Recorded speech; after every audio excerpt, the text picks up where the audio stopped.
দেহলিয়া জেলার ধেয়ার গ্রামে। আশা করি আপনি ভালো আছেন।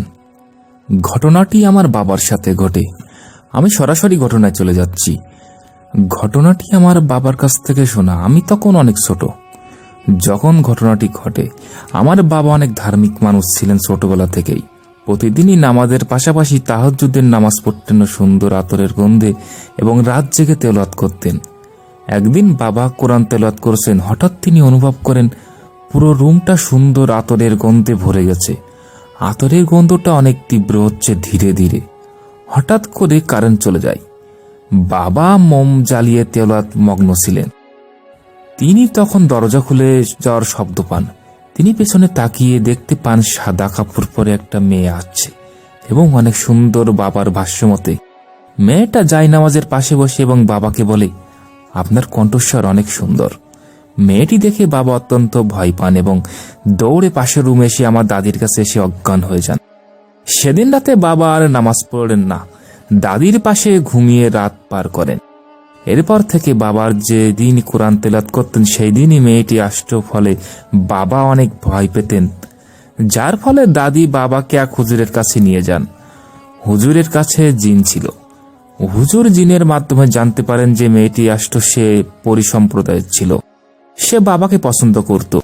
বাবার কোরআন তেলাওয়াত অনেক পছন্দ করত সে, কিন্তু সে কোনো বাবার কোনো ক্ষতি করত না। জুগুর দাদিকে বলল বাবাকে বিয়ে করিয়ে দিতে। যেই ভাবা সেই কাজ। বাবাকে বিয়ে দেওয়া হলো। বিয়ের কাহিনীটা ভিন্ন ছিল। আমাদের ঘরে একটা বড় টাইপের কাঁঠাল টাইপের মাটির ব্যাংক ছিল। প্রায় হয়তো কি ব্যাংকে পয়সা ফেলার শব্দ হতো। এতে বাবা একটু চিন্তিত হলেন। এমনকি বিছানার নিচে থেকেও কুটকুট শব্দ হতো, যার ফলে বাবা বিছানা থেকে নেমে বিছানার নিচে কি আছে সেটা দেখার জন্য চেক করলেন। তিনি বিছানার নিচে উকি দিয়ে দেখতে পেলেন একটা মেয়ে বসে আছে, বাবার দিকে তাকিয়ে আছে এবং হাতে একটা সাপ রয়েছে। সেটি দেখা মাত্র বাবা অনেক ভয় পেয়ে যান। একটি মেয়ে বিছানার নিচে হাতে একটি সাপ এবং মেয়েটি সাপ বাবার গায়ে ছুঁড়ে মারে। এই সাপটি বাবার হাতে কামড় দেয়। পরবর্তীতে বাবার শরীর পুরো নীল হয়ে যায় এবং ওঝা ডাকি সে সাপের বিষ নামানো হয়। ওঝা বাবাকে একটা তাবিজ দেয়। এরপরে তেমন আর কিছু হয়নি। বাবা তার শ্বশুরবাড়ি বেড়াতে যান। কিছুদিন পর সেখানে গিয়ে একদিন পুকুরে গোসল করতে গিয়ে বাবার তাবিজটি হারিয়ে ফেলেন। বাসায় এসে তিনি লক্ষ্য করেন তার হাতের তাবিজটি হারিয়ে গেছে। সেদিন রাতে বাবা রাতের খাবার শেষ করে যখন শুয়েছিলেন তখন হালকা তন্দ্রা এসেছে। তিনি লক্ষ্য করলেন একটা বোরকা পরা মহিলা বাবার একদম মুখের ওপর শূন্য বেশি আছে।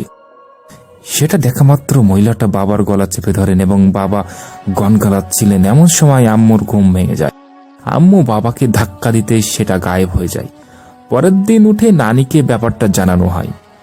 নানি বাবাকে বলেন, তুমি মেয়েটি আসলে তাকে বলবে তোমার বউ আছে, সংসার আছে, তুমি তার যেতে চাও না, সে যেন চলে যায়। আমাদের নানির বাড়ির অনেক বড় বাগান ছিল।